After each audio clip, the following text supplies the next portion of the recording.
13 mitigator Ford Fusion. I'd like to thank you for listening to Let's Talk Racing.tv.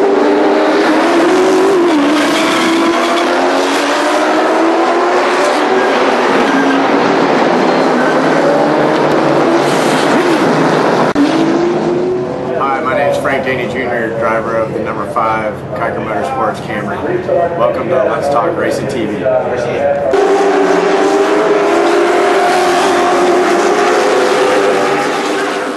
With Rockingham Speedway. Thanks for listening to Let's Talk Racing.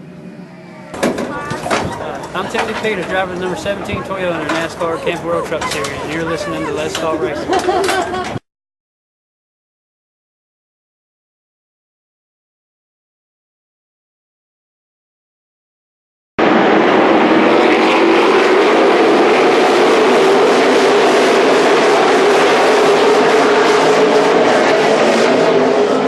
Hey guys, I'm Daytona 500 winner Trevor Bain, and thank you for watching Let's Talk Racing.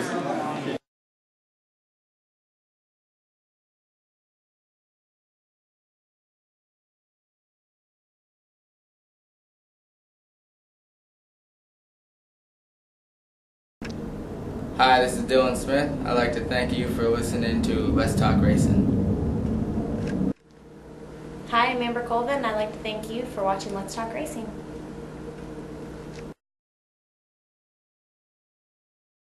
Are we doing a pony tag or a full or I don't know. We're going to have fun no matter what. Well, the show just started. Hey, everybody, it's Let's Talk Racing.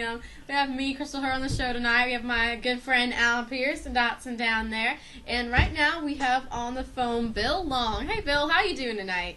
And how are you guys doing tonight? I'm doing great. How about you, Al? I'm great. I'm home. Oh, he's Finally. happy to be home. Finally back from Daytona. Oh, I know, Lord. What about you, Dodson? I'm doing good. Doing good. Everybody's doing good here. All right, Bill, let's get back to some of the stuff we missed out on last week. Well, hey, I definitely want to say hi to all your listeners out there. We're looking forward to this season. Of course, this is Michigan Dirt Cup.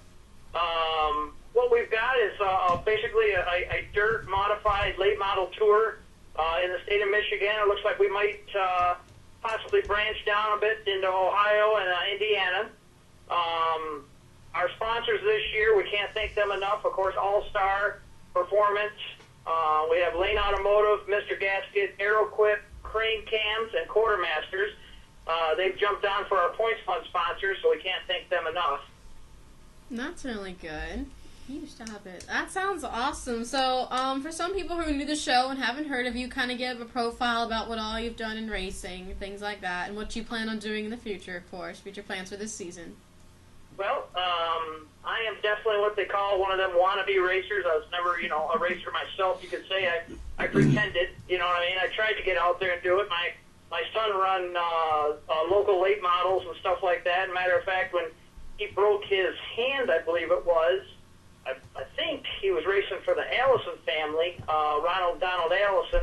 Wow. Broke his hand, and to keep our sponsorship up, they had to jump in the race car, and I believe they actually had a driver's meeting after the heat. I can't remember if it was either the heat races or practice, and they asked if our son could actually get back in the race car and get me the heck out of, you know what I mean? So. Oh, wow.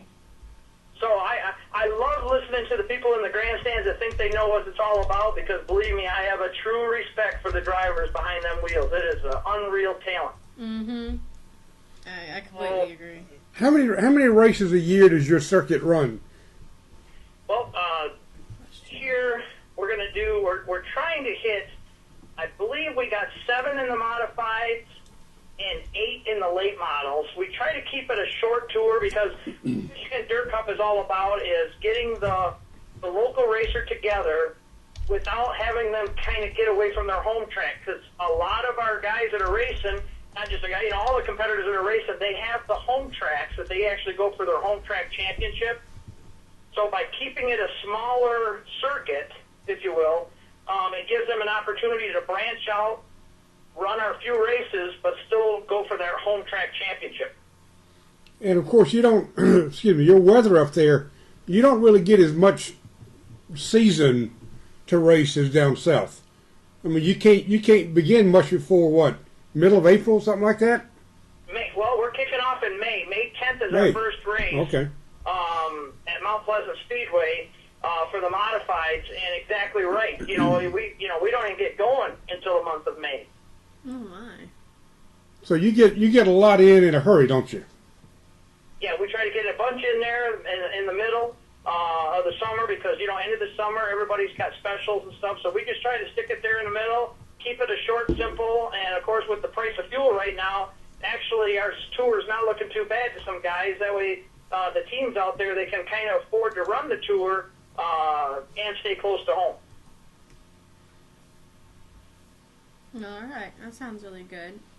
So what really inspired you to start racing? Like, was there people? I see that you said like people in your family race. Like, how many people have raced? Yeah. Our son raced, and then our daughter is the 98 national champion of motorcycle racing. Wow. So our kids have always done the racing, but our kids, they grown up and moved away. And so what happened was became a race fan like everybody else out there. And me and a good friend, Andy Stebbins, we were talking one day because they, back 3 years ago, they talked about a state champion, and realistically a state champion could run one track and still be what they consider a state champion by points.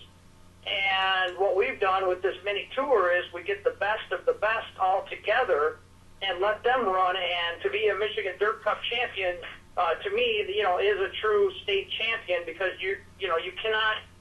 Nobody has a home track advantage by running the Dirt Cup Tour because you are going to hit a track that's not your home track. Mm-hmm.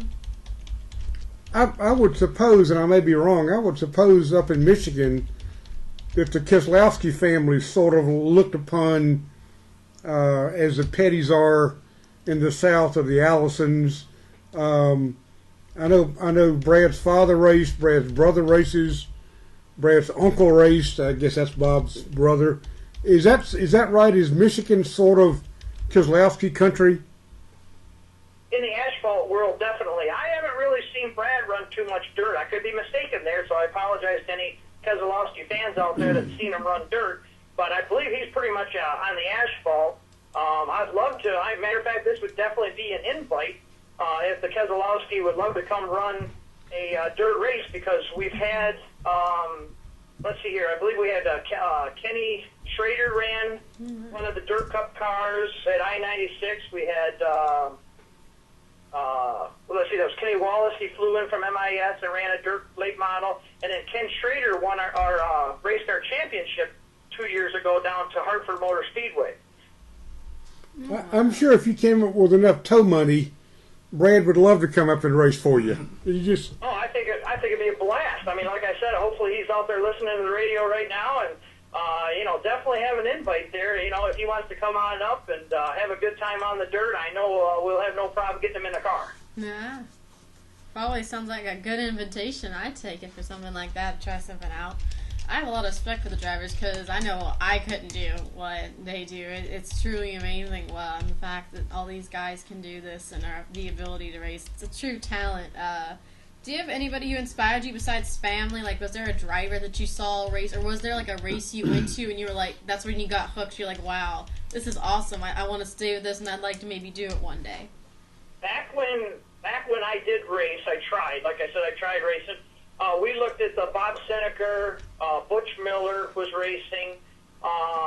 You had the Howell family, Chaz Howell, Howell Sr. These guys were just, it was amazing how, here you are trying to go as fast as you can, and these guys are blowing by you like you're standing still. Was Alan Kawicki part of that group at any time, or was he over in Wisconsin more? Yeah, he's over on the Wisconsin side. I love going to his sponsors. You know what I mean? I definitely encouraged anybody to go to his sponsor at the time. You know what I mean? But no, I didn't get an opportunity to watch Alan Kawicki too much. But like I said, when you asked who inspired me, it was definitely the Butch Miller, Bob Seneker, Howell. There's other Michigan drivers out there that, they might not have ever had the opportunity, but they were definitely the front runners each week. And, each week you showed up, you knew who the best was going to be. And it was just amazing to watch these guys perform the way they can do, the teams. Was there what was your most memorable race that you've ever ran? Like something like maybe you won, it was the first race you run. What's a race that you will never forget that you raced in? Oh, well, you know how the racers are. We can't, isn't that amazing how we can't remember what we had for lunch, but we can remember coming out of turn 4 and what RPMs we had, you know what I mean, and everything else. But, these guys in here know exactly what you're talking about. Exactly. But, no, as far as for the Michigan Dirt Cup, there hasn't been one particular race, and I could truthfully say this, when you come to a Dirt Cup event, and I invite anybody out there to come and attend a Dirt Cup event, we really don't know who's going to win that race, because in the modified division you can have anywhere from 45 to 72 competitors, and they're all trying to get that top 20 spots to transfer in. So when you have that amount of cars come together, you don't know who's even going to make the feature to begin with. And then when it's feature time and you have that many cars and you have 20 competitors out there, nobody knows who's going to win. Well, is there like a race that something happened that you were like, oh wow, I didn't like how that went, or maybe like you raced and you didn't do, like you said, like you felt like you were standing still. Was there a certain race that you were like, oh, if I could redo that, I would? Well, off the air, I could definitely tell you about some things, you know what I mean? But no, it's been fun. We've enjoyed all of it. The competitors, I love their passion, because when they come to town, to that particular town we're going to in the Michigan Dirt Cup, they know they are the best drivers coming together, and it's amazing the passion, you know what I mean, that they have, because if you didn't think you were going to make the feature, right, coming to it, why would you even go to it? And that's what's amazing is when we have 72 cars, there's 72 cars that, their idea is they're going to make that feature. So, passions get high when something happens, because, there are accidents. You know what I mean? There's racing accidents. Yes. And when it happens, they get, they can get passionate. I know what you're talking about, because I saw a dirt race in this huge, like the first, it was barely the first lap. They got like to the second turn. I was right in the second and third turn. I watched this huge wreck happen in front of me, and I was just like, holy crap. And once you get into racing, like, it really is in your blood. It sticks with you. It's a real thing you get passionate about and you really get into. We're going to have the next caller coming in soon, so how about you don't forget to thank the people that helped you get here and your sponsors and stuff like that. Yep, well, everybody out there, please go to our website, go to our Facebook, MichiganDirtCup.com. We can't thank, first and foremost, all the competitors that run Michigan Dirt Cup. And second of all, with All-Star Performance, that's our title sponsor, with the Lane Automotive family, like I said, without the sponsors, it couldn't even happen. So everybody please go to MichiganDirtCup.com, check out the website. We have our meeting coming up on March 23rd, a pre-sign-up meeting down at Lane Automotive. That'll be, actually we're announcing it here for the first time. Everybody can go to our website and check out the times and all that, but we're going to have our pre-sign-up meeting coming up here on March 23rd. And hopefully you guys can make it north to one of the Dirt Cup events. Well, that sounds great, and we're so glad that we could have you on the show, and we hope to have you on again soon. Thank you now. Yeah, thanks. No problem. You have a good night now. Yeah, bye. Roger, how do you hang up this thing? Roger, we need to get her on the line. Transfer you to another line here. Having technical difficulties. What? Are you ready? Pay attention. Are you ready now? Yeah, Are we good? Push line 2, oh then no, speaker. this happened again. Hello? Deana. Hello? Oh, hi. Well, let's talk racing. Sorry, we're having some technical difficulties. Anyways, hello, Deana. We're so glad to have you on the show. Thanks for having me on. Oh, anytime. How are you doing tonight? Not too bad. Getting ready to watch the Mountaineers play some basketball here in a little bit. Nice. That sounds really exciting. We're so glad to have you on the show, especially since I don't think we've had you on here before. So why don't you tell us a little bit about yourself, what all you've done in racing, what got you started, and what your future plans are if you're doing anything this season. All right. Well, the start of this year will be my 5th year racing. I started out leaf spring cars, a modified, and we did a year in that. And my dad just wanted to get me used to racing, get laps in a bunch of seat times. So after we did that, we went on to the 4-length bar, and we've been one ever since. My dad, he's raced for 25 years, so I was always going around with him and helping him on the cars, and he used to build cars and up until last year, and then we got a Outlaw by Shaw, Two Brothers Motorsport, just to concentrate on my stuff a little more. We ran the Renegade stuff last year, which is a new touring series. It's pretty much have the best on the East Coast. We won a big race, which was a Dixon Classic, and that was a Renegade race up at Tyler County Speedway in the beginning of, in July, and we ended up getting 6 wins in the season. That's awesome. That sounds really great. Do you have anything planned for the season coming up? Probably going to do the Renegade tour again. Cody, he took this over, him and his uncle, and he does a really good job. The payout's real good to win, and all the way on through, it's like $125 to start, and then you're guaranteed code money and stuff, and so you get a lot of competitors there, and it really makes you a better driver, and I'm still learning a lot in racing, so that's helping me out racing with better guys. That sounds great. What really inspired you to get into racing? Was it family? Did you fellow family members race? Or the only one that has raced? Was there a race that you went to? And what really inspired you to get that passion for racing? My first race, I think, was when I was 3 or 4 months old, going to Pennsboro Motor Speedway when my dad was racing. So yeah, racing's in my blood. I helped him all the way up through going when I was in school and stuff, and I also played sports. So I ended up going to college on a softball scholarship, and they didn't want me racing. So I waited for a little bit longer, and after I was done with that, that's when I started. But yeah, just going to races with him and seeing how much fun he has, and it's still competitive. Where I played all the sports, I didn't want to just not do anything, and it's a real big family thing. It's me, my mom, and my dad that go all the time, and then my sister, she lives in North Carolina. Oh, yeah. Yeah, doing racing stuff down there. Mm-hmm. So, and we go, the modifieds, I mean, everyone that go on this tour, it's just like a great big family, and that really makes it cool. Yeah, racing really is a big family, and some of my family's down there from North Carolina, so I don't know how that can be with love of racing down there and everything. What is one moment in your racing career that you'll never forget? Like maybe the first race you won, maybe the first race you got in the top 10, a big win, maybe the first time you ever raced. Maybe you could tell that story for some fans and people on the show. I guess probably 2 of them. The Dixon Classic this year was a huge win. It's for Mark Dixon. He's a huge racer, modified. Him and his family, that's all they ever do is just race.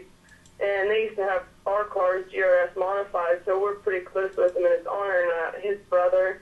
And I just knew how much it meant to them, and it was a packed house that night, and I finished first, and Jake Hawkins got second, which is my dad and his dad are business partners, so I've grown up watching him race, and then Bobby Kitchens finished third, so that was a huge night for me. But I think my top race would be at Pittsburgh Motor Speedway. I came from 10th and ended up winning that race, and we don't usually run there too much, and I think that was our second time there that year, and you don't have too many people coming from the mid-pack and to come up and win, so that was pretty cool there. That's awesome. Do you have a favorite track you've ever raced at? I really like Tyler County. Most people would either you love it or you hate it. It's a real different kind of track. You're pretty much turning the whole time, and you really have to get up on the wheel. I like that. I really like Pittsburgh Motor Speedway, and I like the old West Virginia Motor Speedway. We went down there this year. They opened that back up, and they changed it a little bit, and it didn't really slow the cars down. That's what the goal was, intended for it to slow everyone down a lot, but you still have the same speed. You just have to drive it a little different.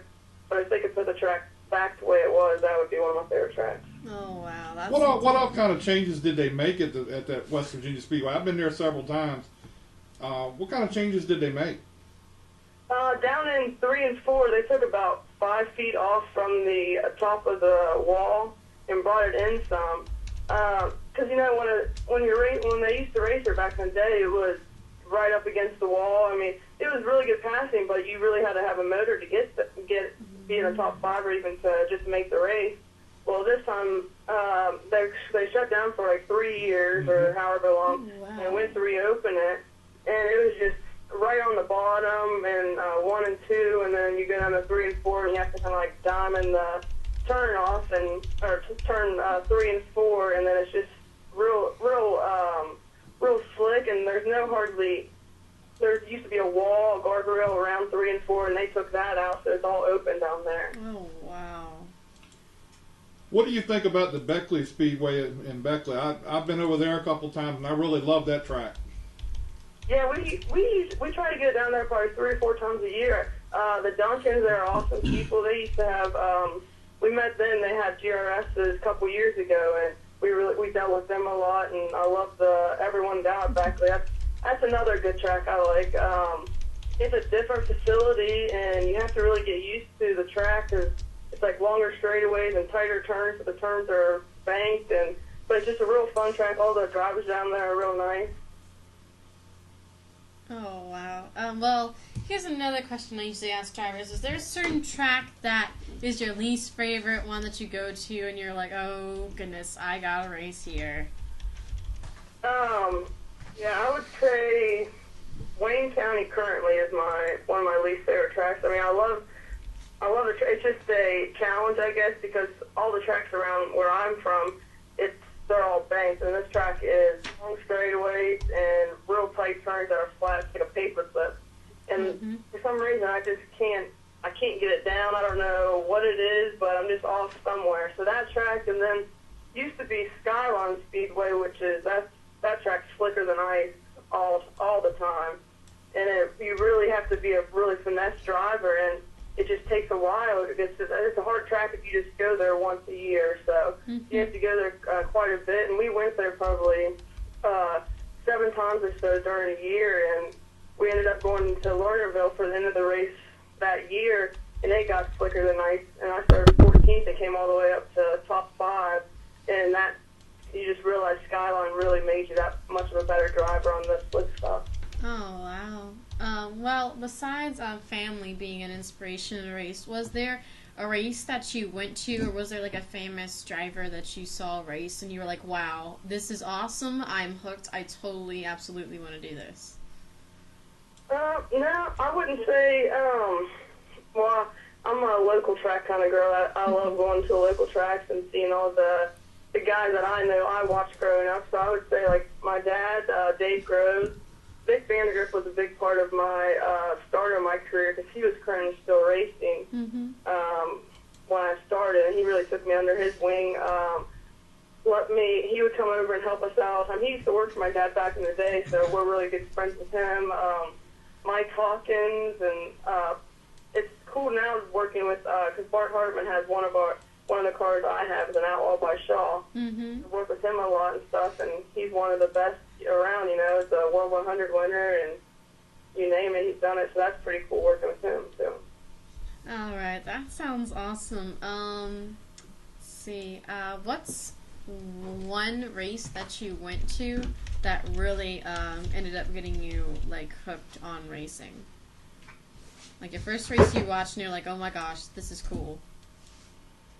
I don't know about hooked on racing, but at Tyler County 2 years ago for the Black Diamond race, that's a World Outlaw race, and a lot of local talents there. And Jared Hawkins, which is my dad's son, he races a late model, and he won. I mean, he walked out of there with a huge payday. He won the huge race, and he won the night before, too. So a local guy going to win against World Outlaw guys and Lucas Oil guys, like the best in the business. That was a huge race, and I just think that's the most memorable time of my from racing. That's cool. Have you ever thought about maybe doing other types of racing, like maybe dirt or truck, or trying anything else like that, or have you? Yeah, definitely. I mean, my ultimate goal would be to get on the asphalt stuff and go into NASCAR. We went 2 years ago, and we raced some ARCA truck stuff for Team Wilson, and that's Frankie Wilson, and that was a good experience. I raced that time. But it was just, I was still learning on the dirt stuff, and I still had a lot more to learn, and it was just going from the dirt to asphalt was just too much at that time. So that's why we concentrated on the dirt stuff this past year. Oh wow, that sounds awesome that you're getting into that. Have you? Can't think of any more questions.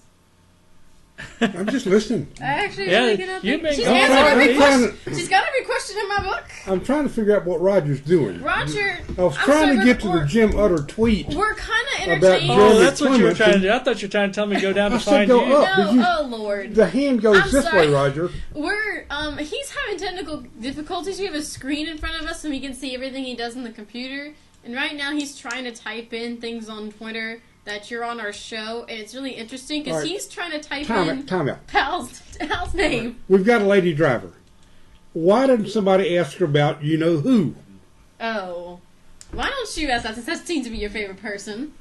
Deana, obviously, I was at Daytona for 2 weeks, and for 2 weeks in a row, NASCAR shoved Danica Patrick down our throat.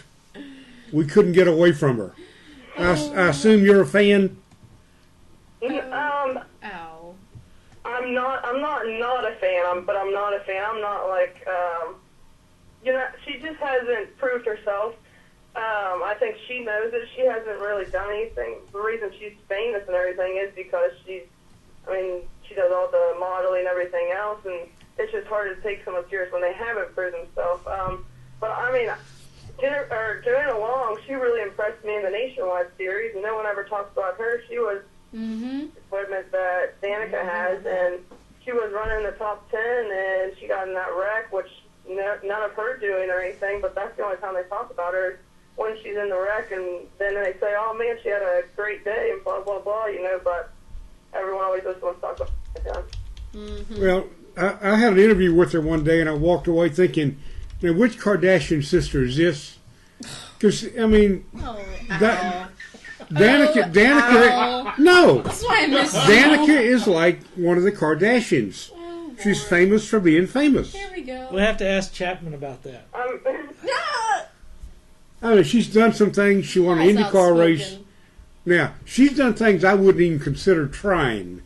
When she's won an IndyCar race, she's run good at the Speedway. She finished top 10 in points in a year when only 12 drivers ran for points, but still, she finished top 10.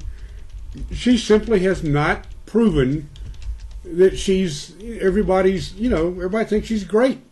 Let's see what happens at Phoenix, Las Vegas. I can't wait to see her in Bristol in 3 weeks. I can't wait to see her at Martinsville. And she'll do good on the road courses, and she'll do well at Talladega. But my God, when I see stories that a headline says, Danica proved everybody wrong, I almost want to throw up. Oh, because she's not proved anybody wrong or right yet. Just give her some time. I was listening to Speed last week, and I think David is saying that they're asking him what's everyone expecting out of Danica and everything. And he said no one's expecting anything. She's trying to prove it to herself, because that's all she's done is just that she's famous because the way she looks and what she does and stuff. She hasn't really proved herself as a driver or anything. Well, I'll tell you what. Exactly it. There's nobody in NASCAR wants to win more than Danica. If NASCAR could have their way, they would have had Danica and Junior on the front row at Daytona. They would have had Junior and Danica racing for the win. So, but that's marketing. That's business. Yep. I understand that. That's the way the business is run. But in the spirit of competition, I think everybody down there figures they might have looked the other way when she went through Tech. But I don't know. Well, Tony Stewart's no dummy, though. I mean, he's making a bunch of money off her right now. Oh, of course he is. Oh, Yeah. Keep talking about her. Of course he is. But she is famous, and she's making, NASCAR had their best ratings Sunday they've had in years. It had to be because of her, because the race itself was awful. They're using her as much as they can to get that, and you know it now. Most people do. The race just sucked. It was horrible. Oh, the race of tears. But she was there, so that got a lot of ratings, and there you go. Sorry, I'm going to calm down now. Yes, because we have another caller coming soon. So before Al keeps going, we're going to stop him and let you thank people that helped you get to where you are and your sponsors. All right, definitely. We picked up a bunch of new ones this year. Picked up Schaefer's Oil, Fast Shaft, Dry Shaft, Cashland for Ponds. We got Melvin's Transmissions, Tri-Valley Equipment, Two Brothers, that's Junior Nolan and Outlaw by Shaw. Jack's Recycling, Viking Rod Ends, they came on last year. I can't thank them enough. They have the best rod ends. Shell Shock, which he does awesome paint jobs on my helmets. Genesis Shock, brown powder coating, Bobby Lake Motorsports, Bromberger Race Engines, and Carbright. Stevie Wilmuth, he's lending us a motor, one of his motors for this season, and I can't thank him enough. I mean, not too many people will lend motors out and not care about them, so that's pretty cool. Well, we want to thank you I gotta thank my mom and dad and my sister for always coming and helping too. Yes, family's always important to thank. And we want to thank you so much for being on the show. We hope to have you on again soon to hear more about everything you're doing in racing. Okay, thank you very much. Thank you. Bye. Okay, Roger, how do you work this thing? Push the speaker. That hangs you up. Now push the other line that's lit. Okay. And then push speaker again. Hey, Robert. Hello. Hey, it's nice to have you on Let's Talk Racing again, bud. I missed you. I ain't talked to you in a while. It's been a minute. Yeah, a minute or two. I'm glad to hear that you're okay after that race. It's glad to see how well you did. Congratulations on that, by the way, being in the top 10. Appreciate it. Yeah, it was definitely a wild race. I mean, tell me about it. Yeah, this is kind of the first time our strategy actually played out in our favor for once. So, no. Daytona is always a wild ride, and you just gotta try to put yourself in a good position there at the end of the race, and then just hope for the best. Yep, always hope for the best. It's just me and my family are watching the race, and I see your car fly across the screen, and I'm like, oh gosh, that was phew. All I have to say is that was a crazy race, and you did the best you could, and you did really well, bud. Congratulations on that. Well, thank you, darling. I appreciate it. Anytime, buddy. Besides, if anybody is confused who's new to the show, we have Robert Richardson Jr. on. And Robert, how about you give some people your profile, let them know all you've done in racing, and let them get to know you a little bit. Okay. Well, like she said, my name is Robert Richardson. Been racing in NASCAR altogether since 2006. Started my racing career in 2002 here locally in Texas. That's my home state. Mm-hmm. So, started racing Legends cars at short tracks, all across the state of Texas here, and graduated up into super light models and raced in the ARCA Remax series for a couple of years. And like I said, got into NASCAR in 2006, racing in the Camping World Truck Series, and 2007 was when I made my debut into the Nationwide Series, and that's pretty much where I've been ever since. And just over the years, we get better and better, and it looks like this year is going to be a big stepping stone for our organization, and even though that we're running a limited schedule, we should be able to pull off a lot better finishes than we have in years past. Yeah. Tell us a little about that, about your future races and future plans you're going to do this season. Okay. Well, we've got 14 races, penciled in to run this year. Due to a limited budget and what we can afford to race. The sponsorship opportunities that we've had this year have definitely helped us out. We've got World Ventures on board with us this year, and Stalkit Longboards. They're sponsoring us for some races as well. Will Bros, a lot of you may or may not know about Will Bros. They're an underground, bike company. They do deal a lot with construction and things of that nature. But so there's just to name a few of the sponsors that we've got this year. But our next race will be at Las Vegas next week. Oh, wow. Then Bristol, and then Texas. The next 3 coming up here. So got a few races penciled in, and just thankful that we get to stay in racing for another year. And because at the end of last season, things were kind of looking a little gloomy for the team, but over the winter, we've negotiated some stuff and got some sponsorship for this year. So, definitely looking forward to the upcoming races, and hopefully be able to talk to you guys a little bit more about it on the show. Yes, we'll love to have you on more and have you talk more about that. Wish you luck in all those races coming up. And we are going to talk a little bit about the Busch race and that big accident that happened. Everybody has been praying and having support for the fans and the other people who were affected by that big So far, crash. I've heard that all the fans basically came out pretty good. Anything you've heard different, Al? Yeah, I think there were 2 critical, and they've been upgraded to stable. So the thing I wanted to say about that, well, it was interesting. I was in the media center, obviously all day Saturday and all day Sunday. Yeah. And everybody who came in Sunday, from Joey Chitwood III to the U.S. Air Force Thunderbirds to the Zach Brown Band to to Ray Lewis, everybody who came in there, the first thing they said was, we want to offer our thoughts and prayers to all the fans who were injured yesterday. And it sounded really good the first time. But when I heard it the second time and the third time and the fourth time, and each person said it in exactly the same words, using exactly the same phraseology, I thought to myself, NASCAR or the Speedway went to everybody who was going to meet the media today and told them, this is what you're going to say. Because I can't imagine all those people coming up with the same caring enough about those injured fans to use the exact phraseology like they did. I mean, the Thunderbirds, and it seemed odd to me that everybody would be. Now, I don't deny that those people probably felt concerned, and they were glad to hear those folks are doing well. But when you use exact same words in the same order, in the same pace each time, you got to think, somebody at NASCAR got to them and said, okay, boys and girls, this is what we're going to say.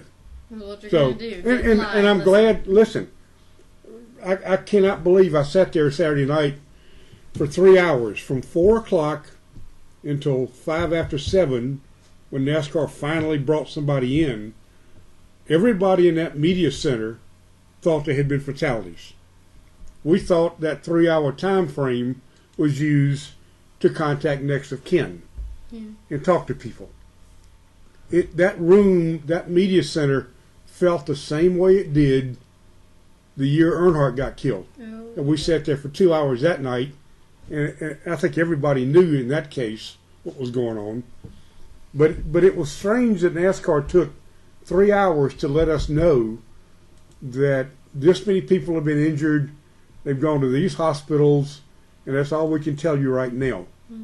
But we thought they were contacting next of kin. Robert, you were there. You got through that mess. When you look back at the fence, did you think it's a miracle somebody didn't get killed? Well, at the time, the majority of the garage was, up in an uproar, just wanting to know what was going on and how many people were hurt. And so, as soon as I got out of the race car, first thing I did was go to a TV to see what happened and watch the replays. When I saw the 32 car get up in the fence and the motor come out and land in the grandstand, the tire and the right front suspension go up into the stands and all that, I said, man, and like you say, I thought people may have been killed, and I sat around and waited for a while, and they didn't really ever say anything. They just told us, about 15 people had, been injured, and one was in critical condition, and everybody had just been sent to Halifax to be checked on. And, and like everybody says, that was what I did first thing. As soon as I got on Twitter and Facebook, and, that's the first thing I did. I wanted to have everybody pray for those that were injured and hope that everybody comes out okay. Yeah. When did you finally know, or when were you told, or when did you learn that probably people were hurt, but nobody was going to die from this thing? Was it Sunday morning? Was it Saturday night? Exactly. When did you figure that out? It was Sunday morning. I mean, when I woke up and turned on the Speed Channel and the local news there in Daytona, they kept everybody updated, and they just pretty much said everybody. There were some injuries, but no fatalities, and that was just kind of the boulder off everybody's back, to kind of wipe the sweat away from their brow and go, oh, that was close.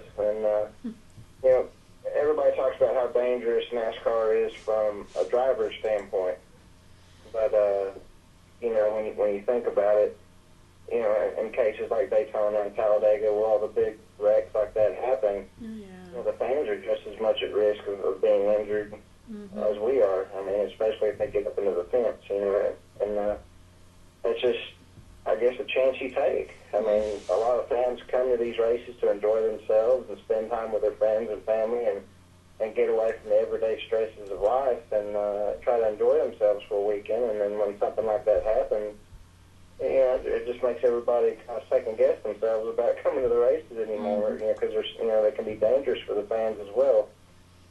Yeah, that is. Are you not in Phoenix this weekend because your car was? I mean, were you planning to go to Phoenix otherwise, or was this a scheduled week off? Just for the limited budget that we have this year, we just kind of have to handpick what races we go to this year, and we opted out of Phoenix, but we will be in Vegas and Bristol and Texas are the next couple that we'll be doing. Okay. But all in all, Daytona and all the speed weeks was great from R3 Motorsports perspective, and the crew worked well together. We've got a lot of new crew members this year, and the chemistry was there. Walter Giles is my crew chief. I worked with him in the past, and he's put a good piece underneath me to drive, and came away with the best finish I've ever had in the NASCAR Nationwide Series. And like you say, you want to just jump up and down and scream and be excited about where we finished. But then again, when all the drama in the stands happened, it kind of took the air out of your sails, so to speak. Yeah, I remember. I texted you to make sure you're all right, and then I got an update from Roger about the fans, and I let you know about that because I just saw your car fly, and I was like, oh my goodness. And then I saw that fly into the stands, and my whole house was just dead silent. It really hit you, like he said that time that the Earnhardt accident happened, and that went down. It really affected anybody who watched NASCAR, isn't a part of the NASCAR family. And Roger, of course, wants me to ask you if you will be at the Richmond International Raceway racing this year. We'll be able to maybe see you down there. Well, I will be at Richmond. Hoping to do both races at Richmond this year, but right now we've got the first one penciled in. All right, that sounds great. And I'm going to do my best to see you there because I hear it should be around April, right, Raj? Yeah. Because end of April. Yeah, end of April? Okay, good, because I'll have a musical for my school, and I'm in that, so hopefully that won't interfere with the schedule for that. Maybe on my spring break, which will work out great to be able to see you go down the racetrack again and see another awesome race. Robert, when you mentioned you're running, I think you said 14, is that right, 14 races? Yes, sir. Is that combined Cup and Nationwide, or one or the other, or neither, or what? I'm just trying to get a handle on where those races are going to be. Okay, yeah, it's all Nationwide Series. Right? Oh, okay. Right now, we're not doing any, Cup races this year. Unless either we get some more funding to run a Cup race or two, or it just all depends. We're kind of just flying by the seat of our pants right now, and just sticking to the 14 races that we've got penciled in. But the races that we don't run, Rick Ware Racing is running the number 23, and the other races that we opted out of to keep the 23 number locked in the points. Oh, okay. Yeah. As the year progresses, you don't have to worry about qualifying in on speed. Forgive me for not knowing because I can't remember everything about everybody. Do you drive a Ford or a Chevrolet or Toyota? Chevrolet, buddy. Okay, so you got wait now. See, so Saturday was the first race for the Camaro. Yes, sir. And I've got a Camaro. Lucky. And actually, my Camaro top is designed to go up and down, unlike some tops I saw at Daytona that almost went down without planning to. So, is that a pretty good little race car? I know that Chevrolet hesitated for 2 or 3 years to bring it to Nationwide. Ford got a lot of good pub when they brought the Mustang in, and Dodge got a lot when they brought the Challenger in.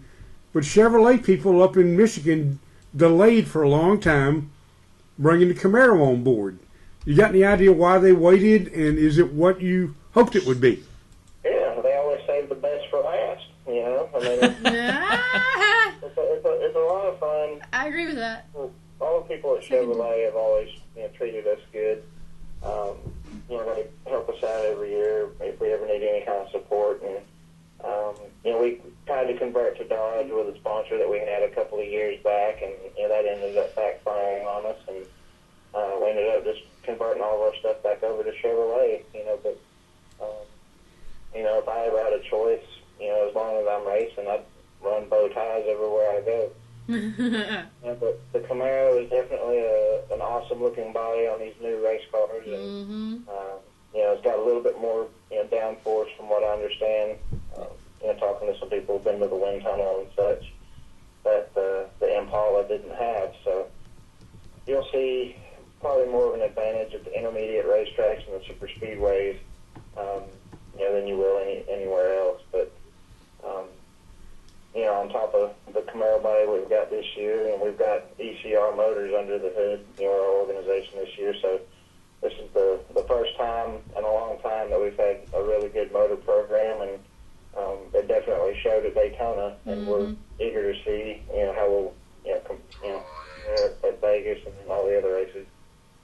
Yeah. Well, my Camaro's got 2 bucket seats, a 5-speed, and satellite radio. Yours has got 1 bucket seat, 4-speed, and no satellite radio, right? Well, I mean, talking to my spotter is about like a radio. Oh, I get it. Well, yeah, but you don't get the oldies station. You don't get the 60s on 6 and the 70s on 7 like I do on satellite. I don't know, and you don't get Claire B. Lang either, which is not altogether a bad thing. So you're probably well off. Well, he's got Jimmy Kitchens in his ear, so I mean, it's a little age Jimmy there. Kitchens? Yeah, Jimmy's a spotter. Jimmy's still your spotter, right? Yep, Jimmy Kitchens is my spotter, and he sings to me on the radio. I've got a trivia question for you. Uh-oh, here we go. Jimmy Kitchens was the only driver other than Jeffrey Bodine to be hurt in the 2000 Truck Series crash at Daytona that took down a lot of the front stretch. Bodine crashed in the truck race, remember, Roger? Yeah.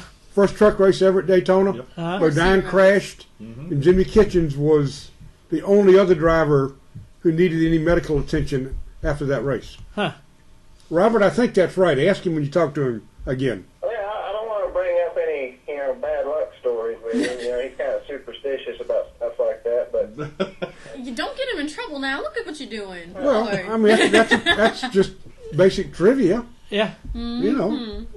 Jimmy's an awesome guy, and he's helped me out over the past couple of years, spotting for me. And he's really taught me a lot, and he's the best spotter in the business, if you ask me. Last year he spotted for Ryan Newman, and this year he's spotting for a bunch of different people from what I've talked with him.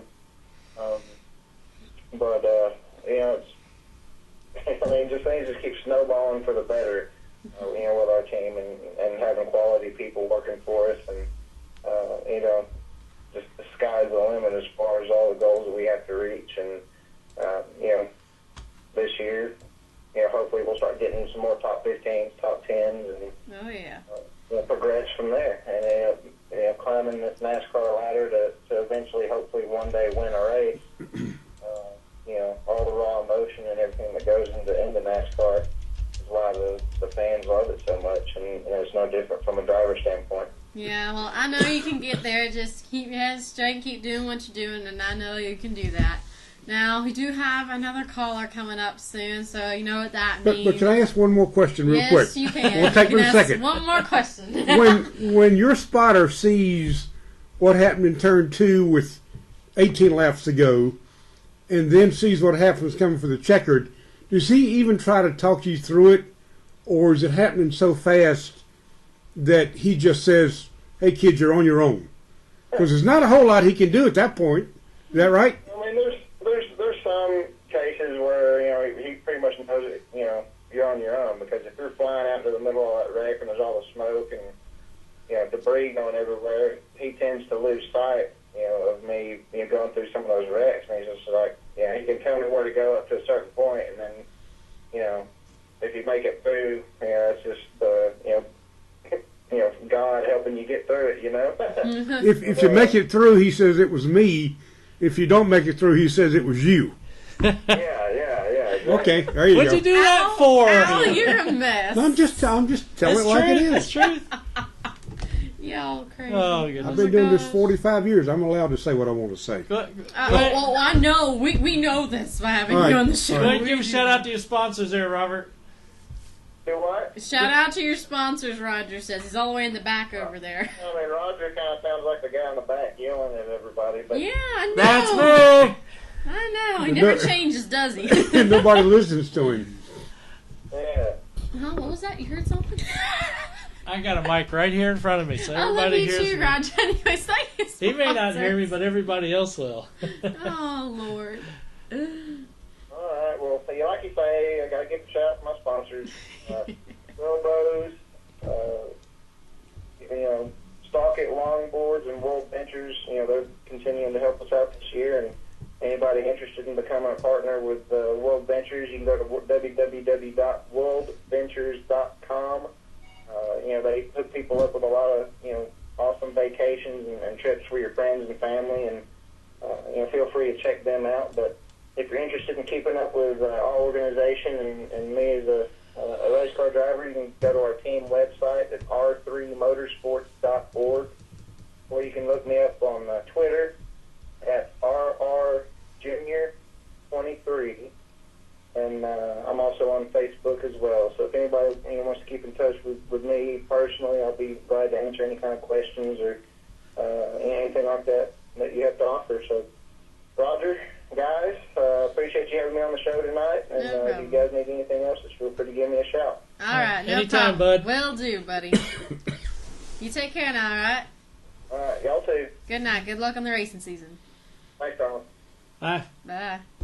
Okay. How we do this? Okay, see, he's got this down. You're the phone guy from now on. Hello, this is Let's Talk Racing. He's gotten trained good. He's a good trained monkey. Just hanging out, waiting my turn. I tell you, but you know how it is. Drivers sometimes like to talk a lot, so. Or Al likes to ask lots of questions. Oh, leave me alone. Oh, you know I love you, buddy. Now he's turning red. Aw. You don't even know who his crew chief is, do you? Brennan Newberry. No. You don't know who his crew him chief that. is? I haven't asked him that. See, how can she be I the hostess of this show Whoa! Hey, let's and not know the local connection? Hey, let's not attack me here. All Lord, right. ouch. Begin your interview. Anyways, besides, geez, didn't mean for you to get a little attitude-ish. Lord. Just Besides, get on. Brian, how are you tonight? You guys are a tough group tonight. Yeah. Well, he just got a little. Yeah. Anyways, besides him being like that out of nowhere, how are you? I'm doing great. Actually, just hanging out here. I'm actually back in Greensboro, North Carolina, after a long 2 weeks in Daytona, Florida. Oh wow, sounds great. By the way, congratulations on getting your pole at Daytona. Mm-hmm. Thank you very much. It was such a cool experience. I mean, to go there, our first time in the race team, really not knowing what we had. Whenever Ron, went up to, I think it was second on the board, I thought about 15 trucks to go. I'm like, heck, man, if I could qualify anywhere near to him, that'd be awesome. And then the number 14 goes up there and puts on number 1. I mean, I was just ecstatic. It was unbelievable. To be honest, to this day, it still hasn't really sunk in. I I might have to go back and watch the footage to really believe it happened. I had my friend Jeff, my parents crying all around me, and they're trying to make me tear up while I was doing my interview, and my eyes kept looking around going, there is no way that this would happen. This is just way too cool. Well, congrats on that, and that's awesome, and that has to probably top your new favorite moment in racing for you, I'm sure. Yeah, definitely. I mean, I was expecting your next question, to figure out what my favorite racetrack is. Well, you already answered that for me. There we go. Yeah, my favorite track this week is Daytona. I'm so glad to hear that. What are your future plans for the upcoming season? Well, I'm actually going to get the opportunity to race full-time in the NASCAR Camping World Truck Series. I'll be competing for Rookie of the Year, which I'm very excited about. It'll give myself and Team NTS, as you can find us on Twitter, to fight for this season, and it'll be really good. Ron Hornaday will be in the number 9 truck, and he'll be out there competing for a championship. So I know Ron's really excited. He's actually came out of Daytona second in points. So to qualify first, end up second in points, third the race for Ron. It was a very good weekend for all of us just putting this thing together in December. That sounds great. And I wish you luck on all that coming up. Brennan, tell us about your crew chief. Well, my crew chief is Eddie Pardue. A man I've known for 30 years, Well, thereabouts. that's why you asked me so much I've about known Eddie that. when Eddie worked here at Langley Speedway with Elton Sawyer back in the old days. So I know Eddie very, very well. Known him for years. Knew him when he worked for Jack. Knew him when he worked for Elton. He's a good man. He'll make you look better than you probably really are.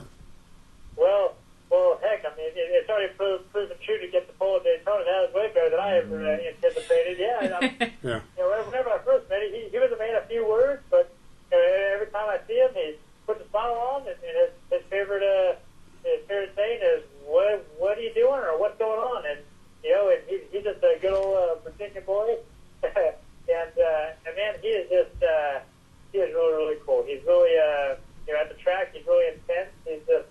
But at the same time, he's just really relaxed. He doesn't get too ramped up about anything. He stays pretty consistent. And I'll be honest, the funniest thing I think of all weekend was that we went out and qualified, and right when it was over, obviously the first thing I want to know is, hey Eddie, how did we end up? He said, well, we ended up pretty good. I hope it holds up.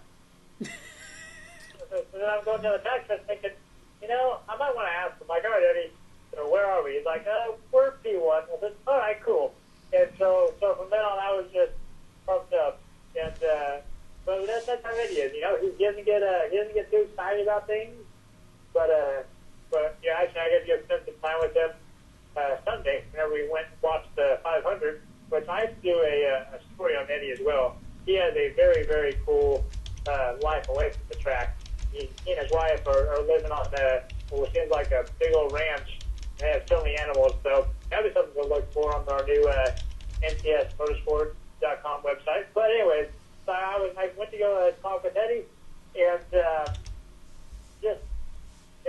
he was just sitting there. I went actually into his bonus room when we were watching the TV, and I'm looking over. He has,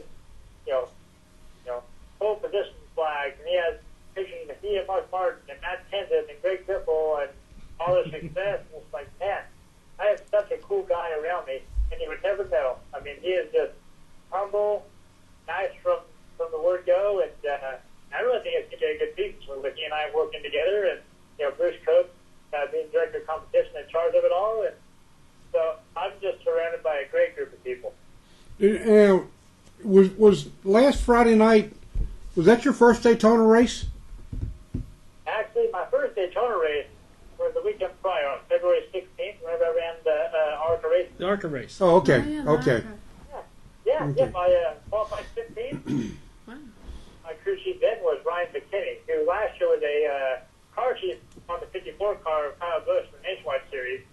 So it was actually his first time being, a crew chief, and actually it was only the second time he he'd been in the ARC Racing Series. We ended up coming out there with a 6th place finish, and we had a really good car. I think we had a race-winning car. We just lost the draft there, in the last half of the race, which kind of put us back. But heck, like I said, the last 2 weeks in Daytona have just been stellar for me. That's awesome. And Ron, I don't think I've ever met his crew chief. I think that's why I really didn't know about him. We were at Langley and everything, and I don't think you've ever mentioned really about him. He's a nice young man. He is. Although he's not so young anymore. Well, thank you for telling me about him, since Raj failed to inform me. Hold on, how many other people you want to know about that I know? Come on now, there is a long list. Not I know as long that as list Al's, is but, long. you know. Well, I know his is longer than yours, believe it or not. It's kind of shocking to me. Besides that, so I know that your new favorite track is Daytona. Have you changed your mind on your least favorite track that you go to? No, because I'm kind of going to go around the question. Yeah, I'm not going to give you a straight answer on this one, just because I'm so pumped up for the whole season. I really don't have a least favorite track going into this season. I'm actually excited for all of them. I get to go on the dirt in Eldora, I get to go on a road course in Canada, and then I get to go redeem myself in places like Rockingham or Martinsville, Kansas, and Charlotte. So, to be honest, I am just so excited, just because I know that we have a whole new crew, we have a whole new shop, a lot of new people, and a lot of really great things. So, there isn't really one thing I'm really bummed out about. This is just going to be so cool. That's awesome. And your crew chief does sound like a great guy. Like, have you heard, stories? Because I know, Al has stories and Raj has stories. Has he told you one story that you're like, wow, that's really cool. This guy is completely awesome. Is there one that maybe you could remember? Probably one that I liked, and he didn't even tell me the whole story. just the things that he throws out there, and I asked, I can't remember what I asked him. I said, hey Eddie, what do you think about this track? Who's your favorite driver? And all this stuff. And so whenever he's talking about his favorite drivers, he's just sitting there. He's like, well, Greg was good. I like that. But you know what? My favorite, I think, was Mark. He was just really, really good to work with.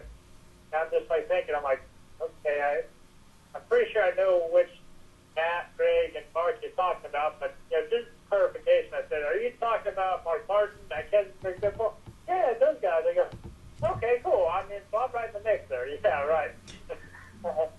But no, that was just really, really cool. And if I didn't ask him, or even, go look up his stats, you really wouldn't, like I said, you wouldn't know that about him. He's just very humble, very to himself. But, if you want to know something, he'll tell you, which is actually really, really cool. So, like I said, whenever I went to his house and saw, all those pictures of him and Matt and Greg, and even guys, he worked with Trevor Bain, and, he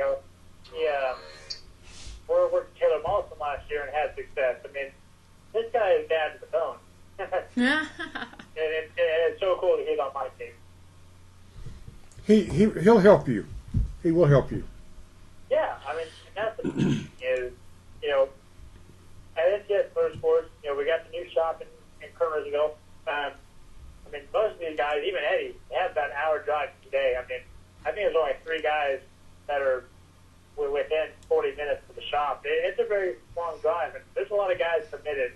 They leave their families early in the morning. They don't get back home till about 6 or 7 at night whenever the racing season gets really, really tough. There was a time whenever we were getting ready for Daytona, they didn't leave till 7 o'clock at night, and they still have an hour and a half drive. They are so committed, and just everybody has put in so much hard work, so much dedication, and Eddie included. They are just teaching me so much, and I'm learning each and every day up there at the shop, and we really needed someone to come in and work with us. Build the system. Bruce is a very good system. Bruce Cook, my competition director, he has a system that works. He used to work in KHI. He won tons of races with Mark Martin, and worked at Junior Motorsports last year with Cole Witt. So even he has really good, background, and a lot of people like him. And but he is. He's very much his way or the highway. He is used to it for me a little bit, going with the flow, but that's what we needed. Eddie came into it and said, Bruce, you tell me what to do. I'll tell you what I've learned in the past, and he's a big cheerleader for me. I'm out there on the track, and he tells me I'm doing a good job, and I know that even in the season we're going to have growing pains, and we're going to get ourselves in a pinch. Hopefully not, but if we do, I don't see Eddie or Bruce being the type of people that are just going to give up, and and Ron and I are the drivers to give up out there. I mean, we're going to keep pushing and everything, and that's what NTS Motorsports is all about. Mm-hmm. We had FightFlyEvents.org on our truck this weekend, which is Kern County, where I'm from. Kern County's cancer fund, largest fund raiser for cancer survivors last year. They've got a check for over $1 million. Wow. So that is very big, especially for such a big cause of cancer. There's so many fundraisers going after this cause, and to still know that people are fighting for their lives, and even after that's what Fight for Life is looking at. After you get over cancer, and it's so awesome when you get over it, and you can say you kick cancer's butt, then life still goes on after that. And that's what is very hard to these people. I mean, they have medical bills, they have all the natural things of life still going on. Even though they had such a traumatizing experience in life, they still had to wake up each and every morning, put on their clothes like we do, go to work and make money, and probably pay a lot more bills than we have to. So that's what Fight for Life, event.org is all about. They're expanding. We had a really big event in Bakersfield. They're just making it bigger and bigger each year, which is just awesome. So going back to the team, we're just all about fighting. We're all about persistence, and we're all about really just going out there and giving it the best shot we got. Mm-hmm. Now, the trucks don't run again until Martinsville, is that right? Yep. Gee. Martinsville? Yeah. That's a pretty good break. Yeah. I mean, in between there, I'm at the get my Mario Kart on, just get used to the tight corners that Martinsville's going to bring us, and watch some races and listen to Ron Horn today, because I mean, he is very, very good. And actually, that race is going to be very big for us, because we're going to have another local Bakersfield, California driver like myself, Kevin Harvick, jump into our truck, and Kevin gets around that place pretty good. He actually won this event last year, so it's a very good guy to have on our team, just to see where our track stuff is. And so, like I said, there isn't one thing I could be bummed out about this season that we don't get to do. There is loads and loads and loads of good stuff, and I wish I could share everything with you, but there's so much, I probably don't even know all of it. That's a good thing to hear, though. I gotta go, boys. You gotta go? Oh. Well, the show is going to be wrapping up soon, so we're going to give you a chance to thank your sponsors. Yeah, definitely. Again, first I'd like to thank my parents, Bob and Monica Newberry, the owners of NTS Motorsports, for giving me such a chance. I mean, I moved out to Greensboro, North Carolina full time. I'm living the dream, chasing my passion. And so, to get an opportunity to do that is one that there are tons of people my age, or even older than me, trying to do the same thing I am. And I'm so blessed to have the opportunity. And it's really all because of my parents' hard work, dedication. My sisters, they sacrificed a lot, so I have to thank them. And, all my family and friends who supported me, all the fans that I'm gaining on Twitter, woohoo, that's pretty cool. And, and really, FightFlyEvents.org, they came on, they hadn't really ever been in the sport before, and, so for them to allow us to, support their cause and really be the face of it, for this past Daytona weekend was really, really cool. And I'm glad that we ended up getting the poll, so they got a lot more exposure. So it was an excellent weekend. I got to thank all the guys from NTS Motorsports who were working their tails off, and they're still working their tails off. Even though we went at a successful Daytona, they're working their butts off so we can have a successful 21 other events, as the NASCAR Camp World Truck Series goes on. And then, doing a couple ARCA races, and just well, it's going to be a great season. I'm actually going to get the chance to go home and see all my family and friends in California. I like to leave in the morning. And I'm going to go enjoy that 80-degree weather there on the beach, and I'll be thinking about you guys. Yeah, I'm feeling all that. Yeah. Feeling the love there? Is that what it is? That is my brother sending me pictures every day of the beach when he's at Hawaii. Yeah. So awesome. Now you're going to be totally thinking about us. Sorry, I kind of had to jam that in there. Yeah, that's fine. I understand. Alrighty. Well, thank you for being on the show, and we hope to have you on again. Yeah, definitely. I hope next time I go on, you'll know what I did, and you'll remember my name, and we'll have another good interview. You sure will. Talk to you later, Brennan. See ya. Bye. Bye.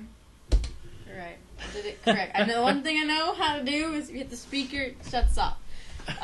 Speaker turns on, too. Yeah, speaker turns it on, too. So I got that down. He's the phone guy. He learned everything tonight. But, next week, you come in a half hour early, you get training on how to use the phone, okay?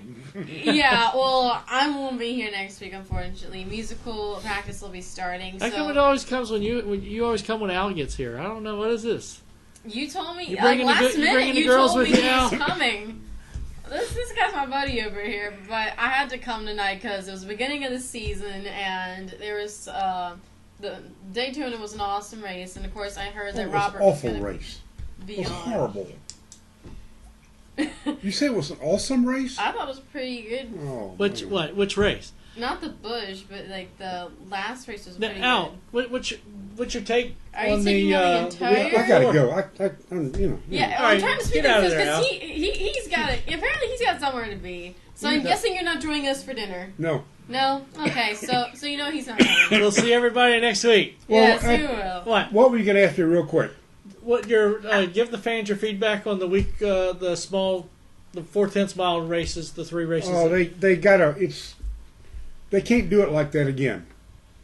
The track is too narrow. Yep. They need to make it like Brett Bowdoin said. They need to make it a points race for K&N and modifieds. If you have a non-points race, people are going to do what they did. Yeah. Mm-hmm. So Bowdoin said we got to make it a points race. Got to do something to make it easier on the guys because it's way too skinny. I mean, it's even skinnier than crazy. Martinsville is, for that matter. Yeah. Oh yeah.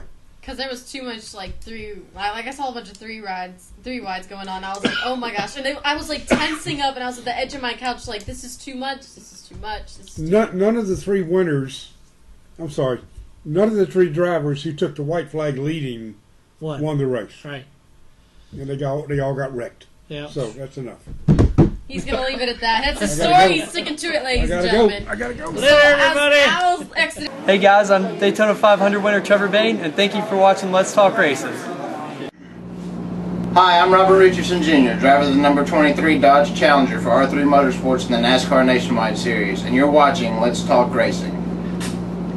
I'm Timothy Peters, driver of the number 17 Toyota NASCAR Camp World Truck Series, and you're listening to Let's Talk Racing. Here's your 2011 champion, David Brown. Hi, this is David Polenz, driver of the 33 NASCAR Late Model, 2011 Old Dominion Speedway Track Champion. Thank you for watching Let's Talk Racing TV. I'm Sam Hunt, drive 42 car on the thing Let's Talk Racing. Hi, my name is Natalie Sather. I drive the 94 K&N Lady Eagle Safety Wear, Butler built seats, bell helmets, hooker harness